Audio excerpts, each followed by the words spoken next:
Okay, look, I am trying to understand what was the purpose of this. I mean, seriously. So as I said in my last video, I am trying to get caught up on my comics, right? Thank you for joining me for that. And I'm very big on when crossover or miniseries events happen that I try to get everything of that event. The problem was with this, I didn't need to get this one. Okay, so as I was doing 1 Minute War read through, I get to the point to where start the clock, right? The battle begins. And I was like, okay, cool. So it's a one shot in the middle of the whole storyline. I was like, it was the only one, as I said, I was missing in the 1 Minute War event. Okay, cool. No biggie. Should be fine. I go ahead and grab it. But what was the point when it collects 3 of the issues I already had? And I went and checked because I had to take a look. But when you go on to DC Fandom, you can see that it's right there in the middle. It's available for you to read. But unfortunately, it collects 3 of the issues already. So, like, if you even go further into it, it tells you this story is reprinted from Flash 790. And then it goes even further. When you scroll down and look at it, it even tells you stories reprinted from 791. Okay. And then even further down, one more time, this story is reprinted from 792. Why?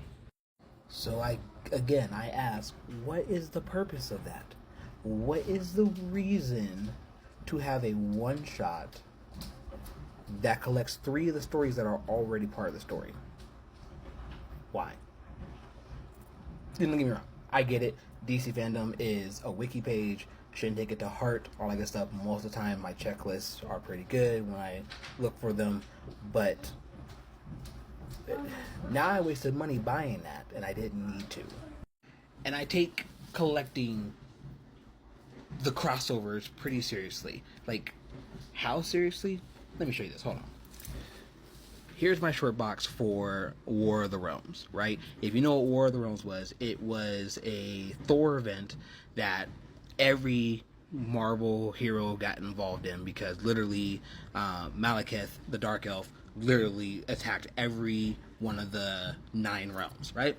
Cool. Bet. Kid you not, I have every issue of War of the Realms. That box itself literally has every issue of Jason Aaron's War of the Realms because I wanted everything.